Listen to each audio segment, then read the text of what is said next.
سلام، من پریسام. به پیج من خوش اومدی. امروز میخوام بهت یه عروسک ضد استرس یاد بدم. بریم با هم فیجت ضد استرس رو ببافیم. برای این کار نیاز داری به یه کاموا هر رنگی که خودت دوست داری. من میخوام فیجت خیار رو بهت آموزش بدم. یه حلقه جادویی بزن و 6 تا توش پایه کوتاه.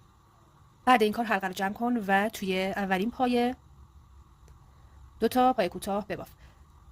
پس یعنی این رجمون توی همه پایه ها باید افزایش بدیم، یعنی توی هر کدوم از پایه ها یا گندمیات 2 تا باید پایه کوتاه ببافیم. حالا از رج بعدی دیگه نمیخوایم افزایش بدیم، افزایش اون فقط همین رج بود و قراره توی همه خونه ها فقط یه دونه پایه کوتاه ببافیم. در واقع ساده بافی انجام بدیم. من تا اینجا بافتم. حالا نیاز دارم به یه گل سر تق، هر مدل هر شکلی باشه فرقی نمیکنه. گل سر رو به این صورت قرار بدید داخل و یک کم هم از این الیاف دور تا دورش رو پر کن، جوری که هم یکم این عروسک حالت پوری پیدا کنه، هم گل سر صاف بمونه.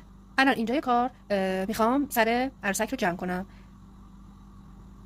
از حلقه اول، از حلقه دوم فقط این رج رو میخوام کم کنم. اینجوری مثل من حلقه رو بگیر و کم کن. تو این مرحله من میخوام چشم و دهنش رو بدوزم. حالا این چشم رو اینجوری هر جایی که خودت دوست داشته باشی میتونی بذاری و با چسب بچسبونی. دهنش هم نیاز داری به نخ مشکی و سوزن رو از این قسمتی میبری داخل.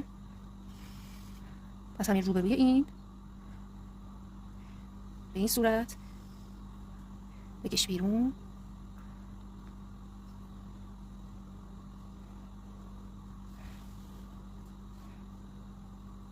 خب اینم از دهن عروسک. حالا این نخ رو از همین جایی که کشیدی بیرون لابلای کار رد کن و برسون به اینجا که رسوندی گره بزن و اون گره رو توی کار پنهان کن. از خیار خوشحالمون که به همین راحتی میتونه استرس از تو دور کنه. خوشحالم که با یه آموزش دیگه با من همراه بودی. دوست دارم. ماچ بهت.